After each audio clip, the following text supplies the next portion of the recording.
All right, do you see my slide deck? Not yet.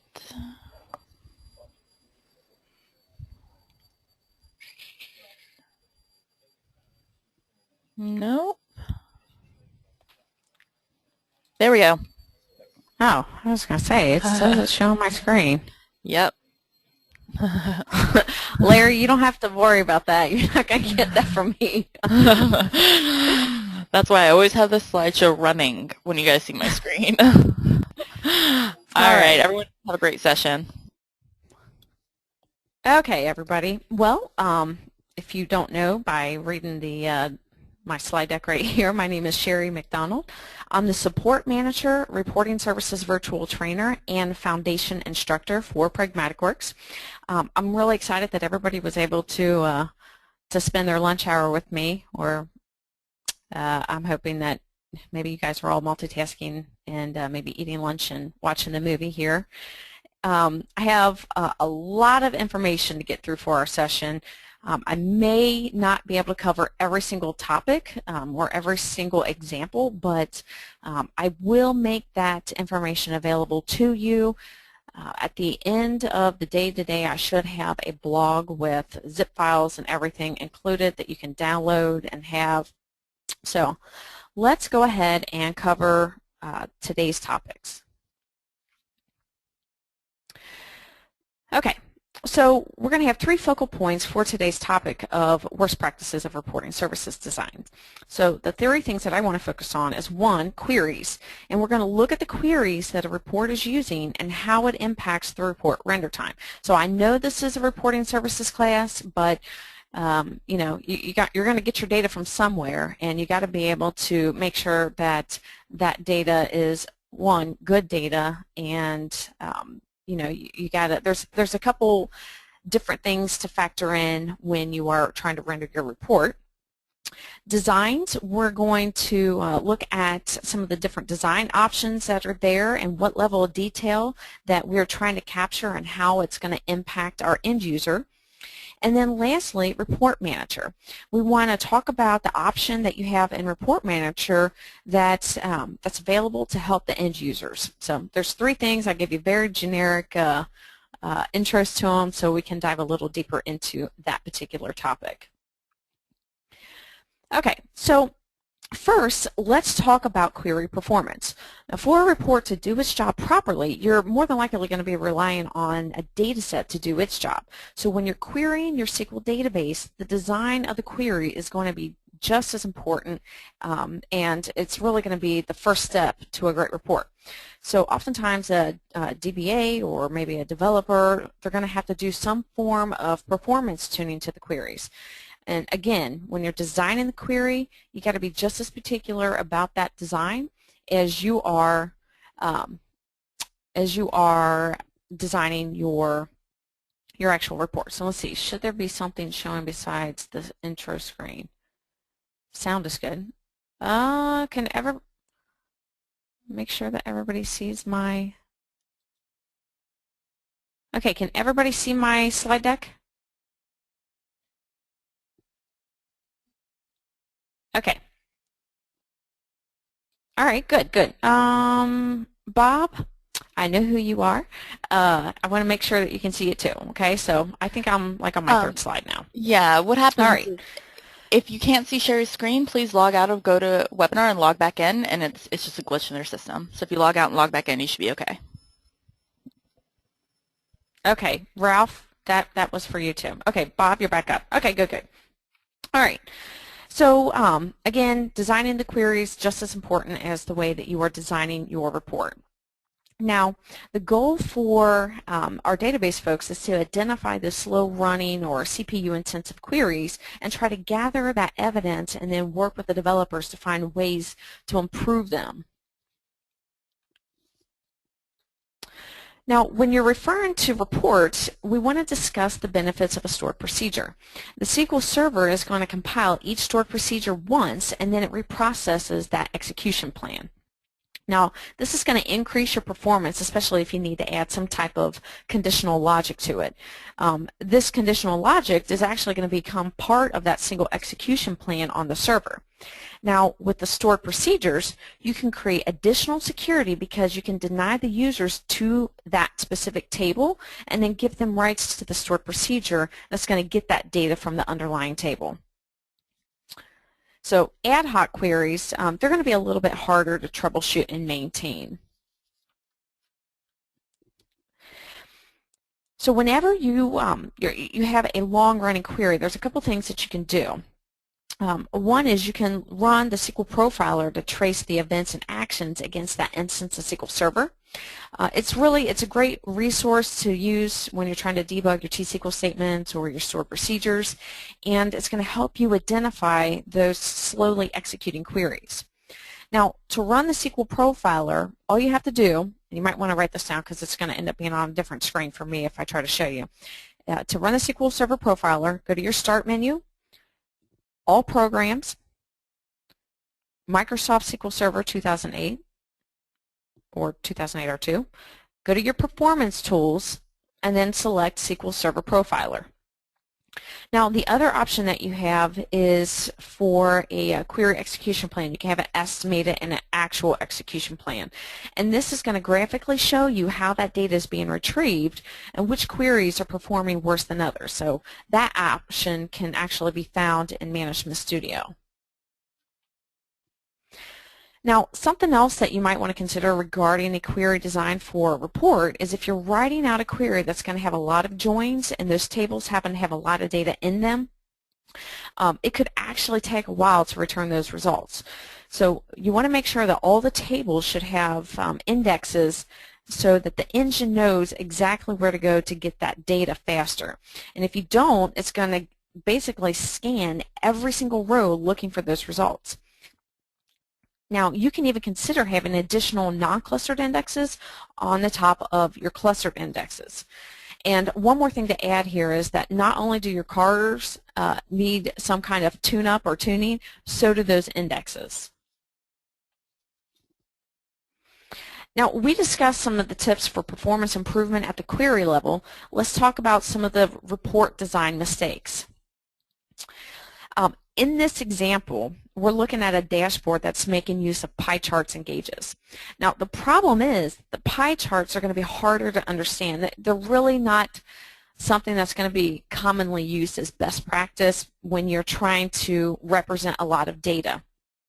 So you can see in this particular pie chart, I mean, you have boxes that are overlapping each other, and it's just, there's nothing clear and easily understandable here. And you can also see that it doesn't really provide that much detail about the data. Now, what we're trying to show here, so with this report, the images are nice, but there's absolutely no detail to it. End users are going to need to know what our images are representing, and if they don't understand what it represents, I mean, you can't really expect them to effectively make decisions based on the current data that's being provided here. So leaving the end users to wonder what information is getting displayed is not going to be in your best interest either.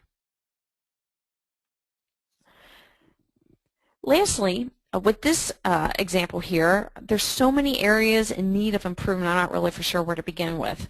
One of the few things that we'll just highlight with this is that the colors are way too bright on the eyes, and this is going to be harder for the end users to view.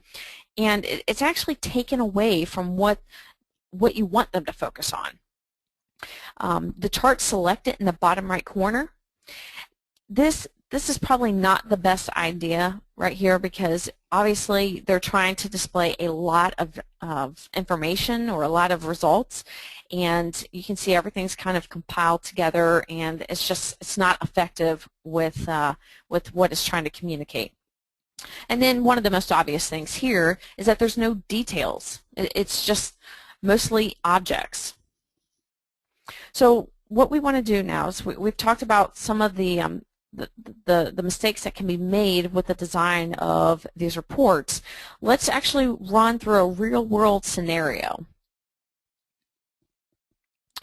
Okay, so we've been tasked with the responsibility of designing a report that displays multiple pieces of information for executives. They're going to have a board meeting and they want to share these results. So here are the questions that they need us to answer for them. One, how are we, as the employees, how are our employee seasonal sales compared year over year? So we want to create a report that is going to show the line chart and the spark line chart that will display this information. We also want to know about the employees meeting the sales quotas for the month and for each category.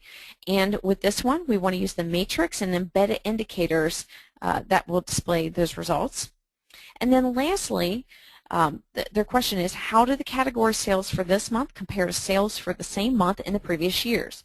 So for this report, we're going to use a column chart and a data bar chart that's going to display this information. So what I'm going to do is kind of halt the PowerPoint slides real quick, and we are going to take a look at our bids environment. So let me just pull this over here. Now, we don't have a whole lot of time together, so I'm really trying to make the best use of the time that we do have. So I'm not going to create everything from scratch, and usually in my presentations we typically have some very intro level people watching, and we show, you know, what's a solution and what's a parameter and how do you create data sets and access shared data sources. So for this one, I went ahead, I have everything set up for that. We're going to just strictly talk about the designs, the steps in designing this particular report. So again, all the data sets, everything is set up. We're going to simply utilize the objects that are available to us. Now, the other thing, again, and I'll mention this, is the solution that we have here. I will make sure that by the end of the day today, you'll be able to go to the, bidn.com where I blog, and you can get a link to download the solution. All right, so we know what our requirements are for this particular report. Now it's up to us as designers to try to compile that information and have it displayed in one report. So we have our header sitting here, and there's a lot of fields that we're going to add in here, multiple objects that we're going to be using from our toolbox. So let me go ahead and get started with this. So first thing that we're going to do is we're going to add our header is up here, but we need to add a text box to the right corner, and we're going to put that text box in here because when they render the report, we want the name of the report to be included in our report itself. So you can right-click up in the header, insert, and select text box. So I'm just going to move this over a little bit to the right corner. And I'm going to take from my built-in fields, report name. So when you render this, it's automatically going to display that report name here for us. Now, just below that text box, we want to add one more text box, and this is what we want to hold some specific values for our employee ID, report month, and report year. Now, we wanted to hold values from our parameter. So when we render that report, based off of who we've selected, it'll display those values in the header. So let me just add one more text box.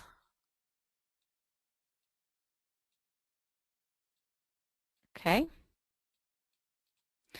All right. So first we're going to type in sales report 4. And then what we want to do is we want to create a placeholder to bring back those values. So I'm going to right-click inside the text box and select Create Placeholder. And I want to set an expression on that. So I hit FX in the value, and I need to pick what that value is. So I'm going to select it from my parameter options that I have available. And the first one I want to bring back is my employee ID. So I'm going to just simply double click that, and I don't want it to be the value, I want it to be a label. So if I click OK, So now we can see that I have my label there. And I'm going to do the same thing for report month and report year. So right click, create a placeholder, create the expression. I'm going to go to the parameters. I said the next one I want to do is report month. I'm going to change that to label. Select OK. And I'm going to add the report year. So right click. And let's go to the parameter. And we're going to double click report year. Change that to a label. And select OK. Okay. So we've brought out the information that we're going to need for this particular header. Now what we want to do is we want to get into the actual body of our report. And as I usually say in the webinars, is you're not designing out here in this space to the right of this black frame. Everything that you're going to do is going to be within this white design property. So for the details here, I want to, I'm going to add another text box, but I'm going to have it added to the top left corner up here. So I've showed you how to add it by right-clicking and inserting the object. This is accessing the toolbox. You can also go straight to the toolbox and select text box and drag it out. All right, so for in here, I am going to type click plus to view the scenario story. I'm going to just change the font to 12 on this.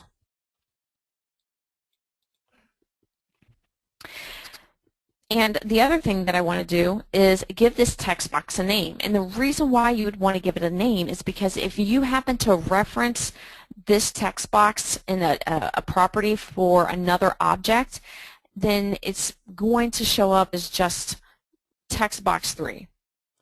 Okay? You're going to have so many different objects sitting out here in your design pane that having them as the generic name is not going to help you efficiently build your report. So I'm going to rename this to TB toggle.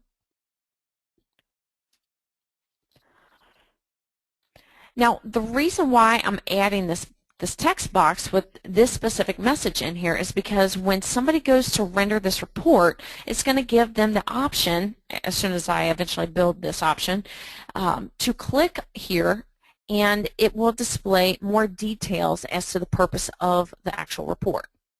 Okay? So with that being said, we want to add another text box to include those details. So I'm right-clicking. I'm going to insert a text box. Let me just line it up. Now you can see the blue snap lines showing up to let me know that I have my text box in alignment with my other text boxes. So I actually have a pretty long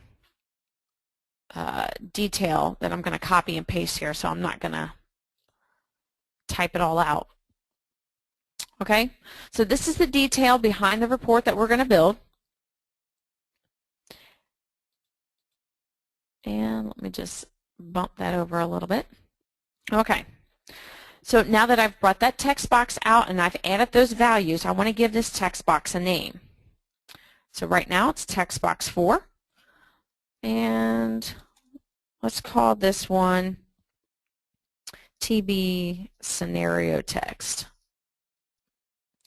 Okay, so before we move on to anything else, what I want to do is I'm going to scroll down here to the bottom, and for this second text box we just brought out with the details, I want to hide this by default.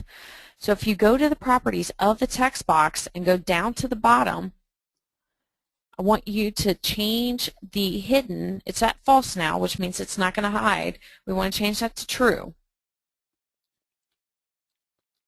Now the other thing that we want to do is we don't want this to be seen. Okay, so that's why we're actually setting the value to true. We want this to be hidden, and we only want to be able to see this text box if we click over here in this the first text box. So to do that, it says hide the current text box and only show it if we select or if we click on the TV toggle text box. So if I render this as is,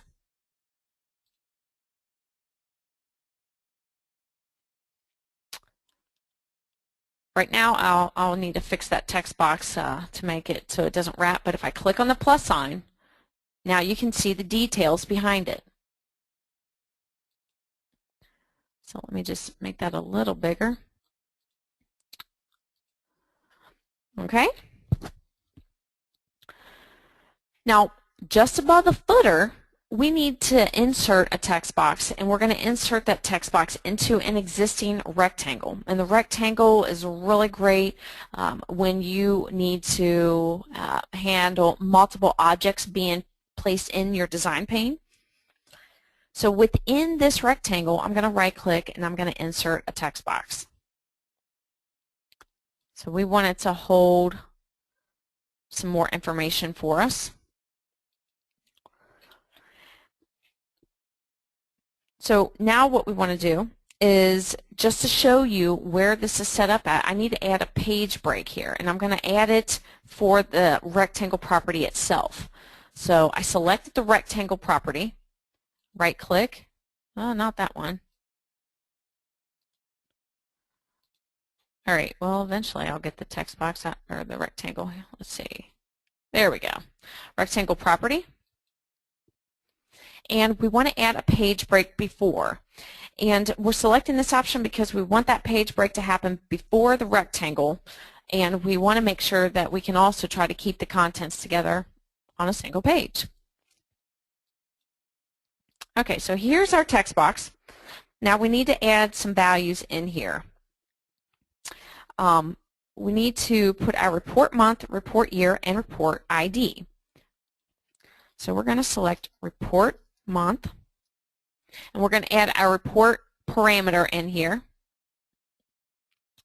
So let's go to our report data, and we are going to select report month and drag that out. And we also want to create the label for that report month.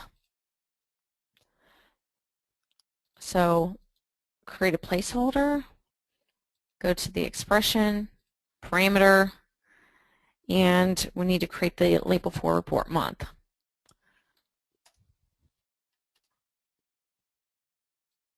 Okay, select OK, and we're going to do the same thing for our report year.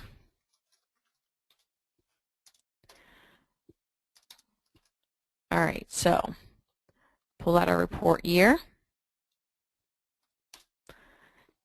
And then lastly, we have our employee ID. So let's pull that parameter down here, and we'll create a placeholder for it.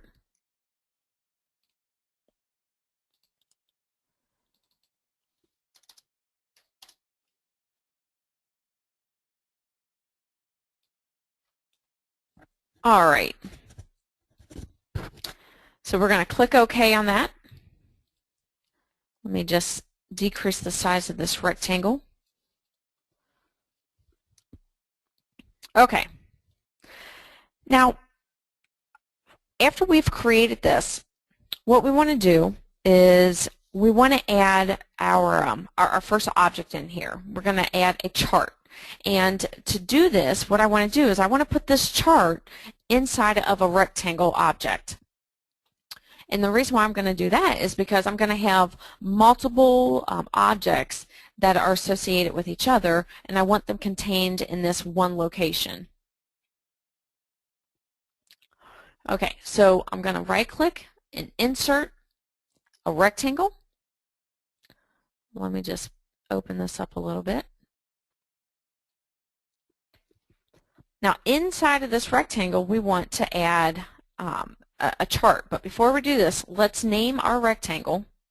Right now, it's called Rectangle 2 in our properties. So let's give this a different name. and we're going to call this rec charts.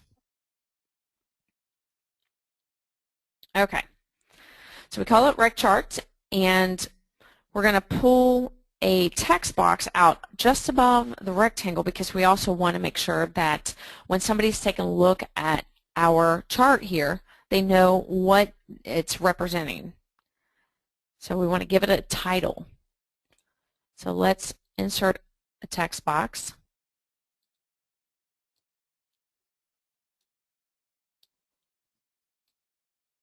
Let me move that up just a little bit. Okay, so this one we're going to call Compare Seasonal Sales by Year. Now I'm going to format this, and what I want to do is I want to give it a fill color, and I want to change the font color to white, and I'm going to bold this and increase the size of the font.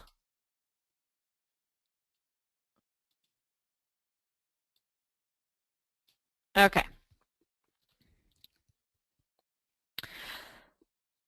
So now I'm going to insert my chart. So let's go to our toolbox, and we're going to drag chart in. And for this particular chart, I want to use a line. So I want to choose, let's choose line, just the typical line chart. Now, there's a couple ways that you can actually change the size of your chart. So you can see that I'm basically just dragging it and expanding it the way that I want it, or you can actually go into the properties of the chart itself and go down to the position and drill into size. So you can change the size of your chart from that location as well. Okay, so we have our chart out, and we want to look at our data sets that we plan on using for this chart. So we're going to use the employee sales year over year. So that is this one right here. It's the very top one. And the first thing that I want to do is I want to take my sales and I want to drag it to the values of my chart data. So take sales and drag it to values. So this is going to define that vertical axis for us. So right here. Now I want to drag month to our category groups. So drag month to category groups. And that's going to define our horizontal axis. And I want to drag year to our series groups.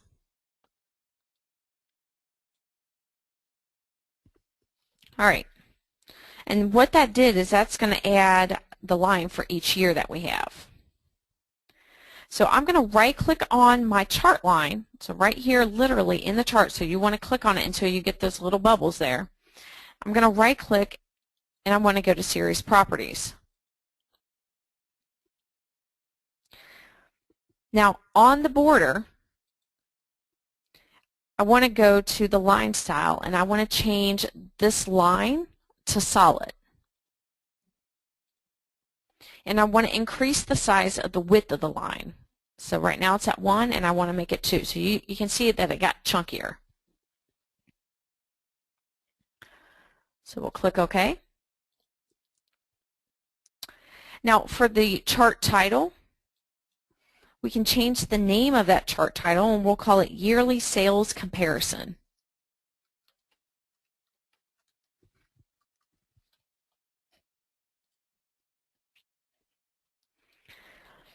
So now what I'm going to do is I'm going to take the series legend and I'm going to drag that down here below and move that to the horizontal axis.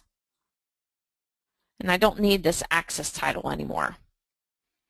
So essentially, instead of having my little legend property up here in the top right, like it is by default, I'm making it down here at the bottom. Now, for my sales amount, I want to format this. So I'm going to right-click and go to Vertical Axis Properties. on my number, I want to go to currency, and I want to remove the decimals. I want to separate it by thousands, but I want to only show the value in thousands. You know, if this was, I don't know, maybe 757,432, then it would show every single number out. We only want it to show based off of more of a 3-digit numerical value. Okay, so we are showing that in thousands. So click OK. And now for our horizontal axis, as of right now, our months would show from top to bottom. It wouldn't show from left to right. But what we wanted to do is we want to show it at an angle. So let me save this, do a quick preview.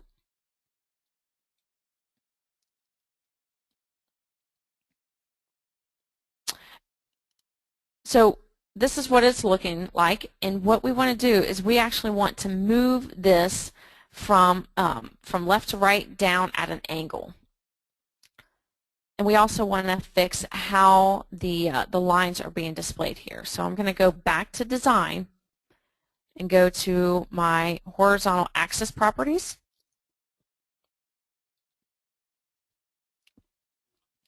And right now, the axis type is based off the category. I want to change that to scalar, so I want it to be reflective of our numbers and our dates. I want to change my interval to 1. And I want to go to my labels page. This is where I'm going to be able to rotate that text. So I want to disable the auto fit, and I want to choose the angle that it's going to be rotated at. So I'm going to choose 45. And then lastly, let's go to the numbers, because I want to format this, and I want to go to my date, and I want to set it to the date category and select the this date top right up here. So click OK. Now within this rectangle, let me just make that a little bigger. I also want to add a matrix, and the reason why I want to do this is because when you're adding these different objects, you want to also give some detail behind what that chart represents. So that's what we're going to do. We're going to insert a matrix right here. So within the rectangle. So insert matrix, and I'm going to just pull this right underneath my chart. And we're going to use the employee sales year-over-year data set for this result. So employee sales year-over-year, it's the same one. And I'm going to drag my year to the rows. So year. And I want to pull my sales to the data. Now, because this is a currency amount, I want to make sure that I format that information. And I've shown you the formatting option that you have by right-clicking and selecting the properties. But what you could also do is go to the properties window over here and select the formatting. So for us, we'll choose C0. That means you want it currency with no decimal places. And let's go ahead and add the same column header color and font color. So let me select that fill and the font. And I'm going to bold it. And I'm going to left align my columns for this example.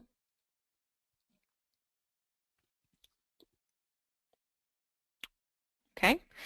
Now in the matrix, what I want to do is I want to add an additional column to the right of my sales. And I'm going to insert this column, and then once I do, I want to place another toolbox object in that column. So right click and say insert, but we're going to insert a column, and it's going to be outside of the group and to the right. Okay, so you can see that we only have one group right here and one group right here. So this column right here is completely separate of those groups. Okay, so we're going to right click on this empty text box and we're going to insert, and we're going to choose the spark line. So for this spark line, we want to use the line with markers. Select OK. And I'm going to make this column as wide as my chart, or we're going to align it up to the end of the chart. Okay. So to configure the spark line chart that we have now, if I click on the actual chart, or the spark line itself, it's going to bring up a chart data box. So within that chart data box, I want to use my employee sales year-over-year data set. Now, there's a couple options. You could have either brought a value out and place it into that empty text box and then put the chart or the spark line on top of it, or you can add the spark line the way we did and then drag the values out. So again, employee sales year over year, and we're going to take the sales and we're going to drag that to the values. And then we're going to take the month and drag that to the category groups. And what I want to do is I want to right click on month and go to my category group properties. Now on the general page, we want to synchronize the groups. So you see that option here, synchronize groups in, and then you select what you're synchronizing them in. So we're going to select it for the table X1. And the category axis for this spark line is going to use the same minimum and maximum values based on all the group data in the matrix instead of the actual group data for each row independently. And then lastly, before we leave this properties box, we're going to go to sorting. And right now we're sorting on month, and what that's going to do in our result set is just alphabetize our months, and obviously that's not in the order that they fall in. So we have another column that we've brought in, and we're going to order it by month number.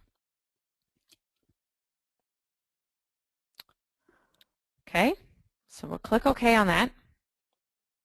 Now for a nested spark line, there's only one series group in the scope, so for the color, the color for each line that's being used is based on the first color from the actual default color palette. Now what we want to do is we want to create some unison here with the spark line color and the chart color that we have.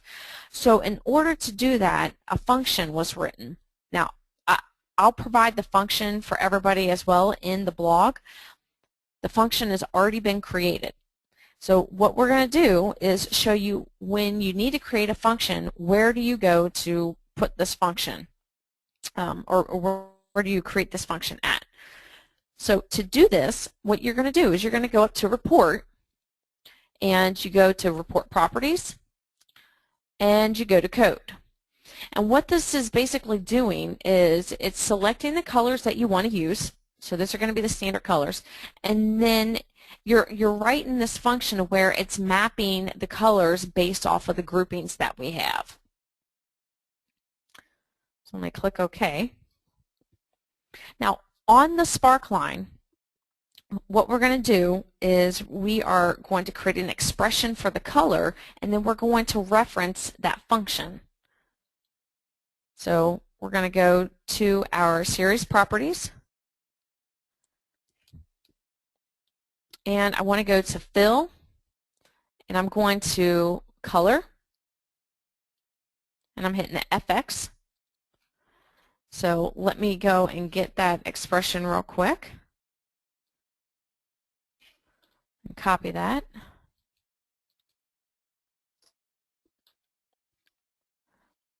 Oh, copy twice. Okay, so what this is saying is if the year value is nothing and it's referring to the data set B, I guess that's supposed to be black, though I think that could be a typo. Nope, that's right. Actually, let me see.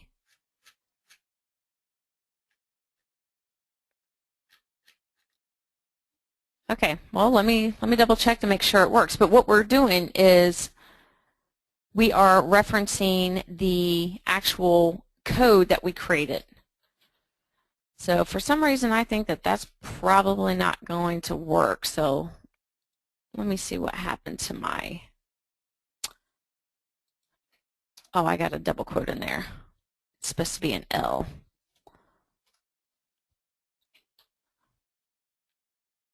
All right, so let's see. See if this does its job the way it should. All right, so I think it was just missing the C and the L for some reason. All right, so let me preview this report to make sure it does in fact. Nope, I knew it. All right, so let me see this. Let me go back to my properties. We have a suggestion from the audience, and it is remove the quote before the code, that there is an open quote. Oh! Nice call, audience. Thank you. Yes, thank you. Let's preview that. Ah, perfect. Okay, thank you. Let's see. Yep, okay, thank you. It looks like Stephen and Zafar. Okay, so what we're going to do is we're going to take that same expression and we're going to apply it not only to the spark line, but we're going to apply it to this line chart. So I'm going to go back in here and just make sure that, of course, it opens up on the other screen.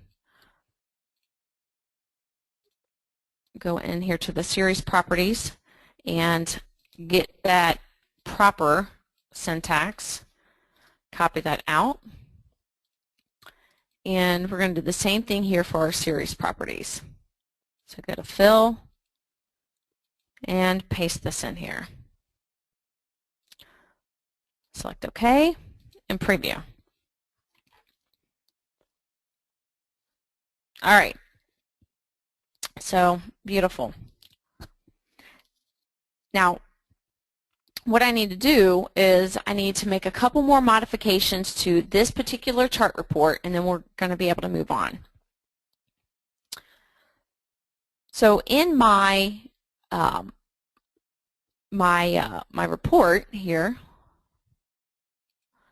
yeah, let's go in here and fix my months because it was alphabetized still. All right, so let me just double check this real quick, okay? All right. Go in here, sorting. Oh, I must have not actually clicked that number.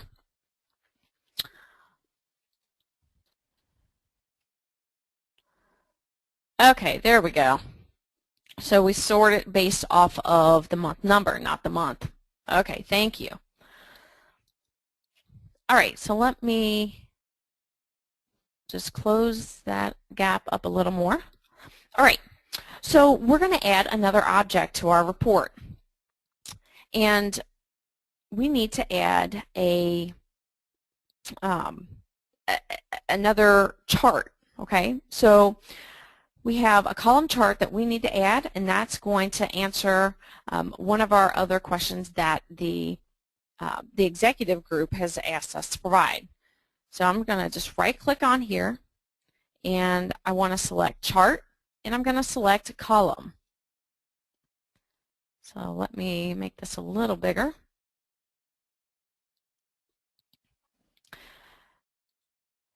For the chart title, I want to create an expression. So what I'm going to do is I'm going to go to the title property, and I want to create that expression. So I simply hit the FX near to title text, and let me get that expression out. That's so funny. I'm not for sure what happened to that prior expression, but thanks for the teamwork, everybody. Okay. See, it's same thing here.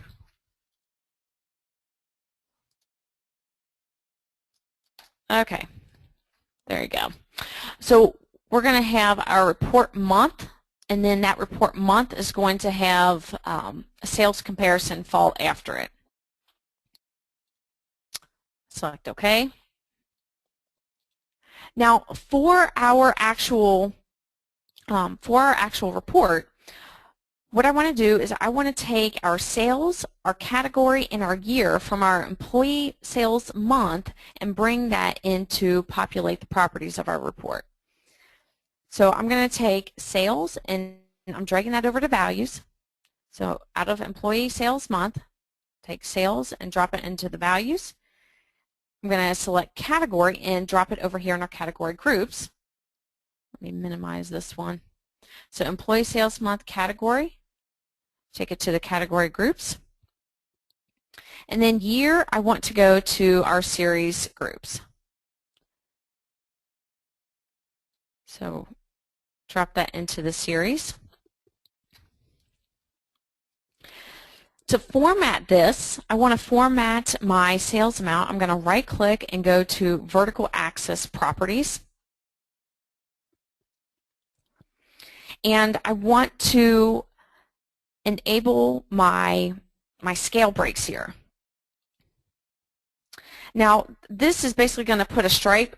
It's going to be drawn across the plotting area of our chart, and it's going to show a break in the differences between our high values and our low values. So I also want to go to our numbers, and I want to set the currency. I'm going to remove the decimals, comma separated, and I want to show the values in thousands. Okay.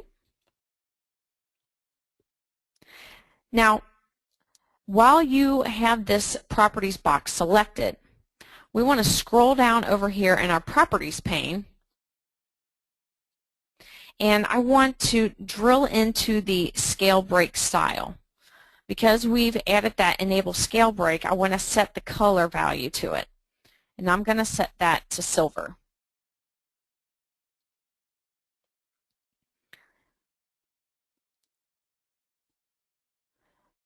Okay, so now what I want to do is I want to get our horizontal axis properties. I'm going to right click on that, go to horizontal axis, and on the labels page we're going to select the disable auto fit, and we're going to do the same thing here. We're going to have our months come in at an angle. So let's select 45 degrees.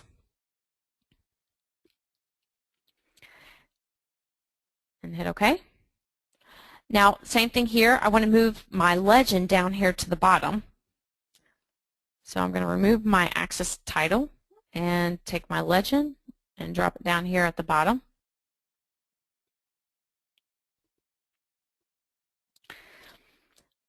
Now, because I have another chart, I need to give a title to this chart. So I'm going to insert a text box right here, just above the chart itself. And there we go. Make it a little bigger. We're going to have two objects sitting here. So let me type that value in here. So we're going to call this compare seasonal sales for. Now we're going to put our placeholder in here for our month. So let me right click that and select create placeholder. Go to the value, parameters, report month, and we're going to change that to a label and select OK and OK. And this is going to say month for each category. Now to be consistent, I want to give it the same fill font color. So I'm going to change the fill color to the midnight blue, font white, and change this. Let's see if 12 is big enough. Okay.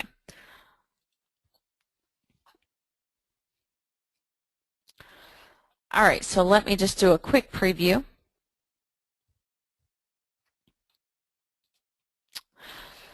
So our report is definitely coming along here.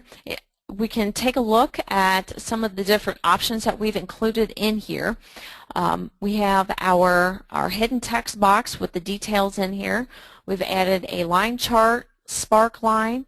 We've also provided a column chart in our report. Now, you know, I knew that I probably wasn't going to be able to get to show every single step to complete this project. So what I'm going to do is I'm going to do exactly what they do on cooking shows. I'm going to show you some of the ingredients as I have and most of the steps to complete it, and then I'm going to give you the final product fresh from the oven. So with that said, here is the actual completed report. So we have our completed report. And you can see that we have a matrix with indicators in here, and we also have a data bar chart. Drill into our details, and if we click on the highlighted lines, what it's going to do is these are bookmarks. So if I select Sparkline, it's taken us right down here to our Sparkline report. Select column, it's going to accentuate the column report. Same thing with the data bar. So that is the purpose of a bookmark. So you created an action, and we said we wanted it a bookmark action and to take us to a specific area in the report itself. All right, so again, I'll make sure that this solution gets zipped up and included in my blog. But let's get back to the slide deck real quick. So let me show that. Okay. So finally, I wanted to talk briefly about cached reports. It's inevitable that you're probably going to have multiple users trying to access the same report at a given time. Now, a large amount of activity could really bog down those report server databases. So you have an option to add this to add a cached report here. And when you do that, it's going to give you more performance because when it caches it, it has already ran that query and stores that data.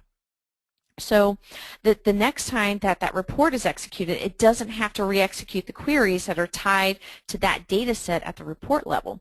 And that information is going to be retrieved from our report server TempDB. Now, this slide that I'm showing you, this is the caching option that's set up for Report Manager. This is SQL Server 2008. So what you would do in here is you would go to the report itself, select your Properties tab, and then you want to select the execution and set the properties up for your cache. Now, you do have two caching options. You have an option to expire a cache report after a certain amount of time. So even if the cache doesn't exist anymore, okay? And what I'm showing you right here, this is R2, and this is obviously inside the Report Manager. But you go to the report, you select the drop-down for the report, and go to Manage. Once you are there, you can see the properties, information, data sources, so on and so forth. But you want to select the processing options. Now, here are the options that you have for caching. Again, you can set a time limit to when you're trying to expire your cache report. And even if the cache doesn't exist, so let's just say somebody goes out and they render a report and the cache isn't there anymore because it expired 15 minutes ago, it's okay because when that report gets rendered again, a new cache version is going to be created for that report, and then it'll basically fall to the same properties of how long do we want to hold this cached report. Now, the second option that you have is you have an option to create a schedule for getting those caches of the report. So you can come in here, you can set set your caching option up to happen every day, every week. You can set it up for the AM, the PM, um, the specific hour, down to the specific minute. So again, you can set your cache up for the reports and make sure that when you have multiple users trying to access this report, they can see the cache and it'll render quicker because of this cache report option. So I know that I'm down here to the minute. In my presentation, we discussed the options available in Management Studio to improve the performance of the query that's being used in your report. You also have some of the cool features that you have available in bids and some of the what not to do when you're creating your dashboard style report. And then we talked about the option for caching reports in the report manager itself. I want to thank everybody for spending their time with me. Again, I know it's your lunch hour. As I've mentioned, I'm going to blog about the presentation and I'm going to make the solution available for download. I've provided my contact information. If you have any questions, please feel free to reach out to me. And I'll also provide a reference page for the links as to where I received some of the information that I provided in today's presentation. Thank you, Sherry. That was amazing. And I was not aware that you're currently on Twitter, so that's rather impressive in of itself. Considering the source, right? Yeah, I am sufficiently impressed. I know we had quite a few questions that we didn't get to. I'm sorry for that, but we are out of time. So I'm going to pull this report and send it to Sherry so she can have all of your questions and she can get back to you. So thank you, everyone, and have a great rest of the week. As always, the session was recorded and it will be available on our website by the end of the week. So if you missed any part of it, check back. Thanks, Sherry. Thank you.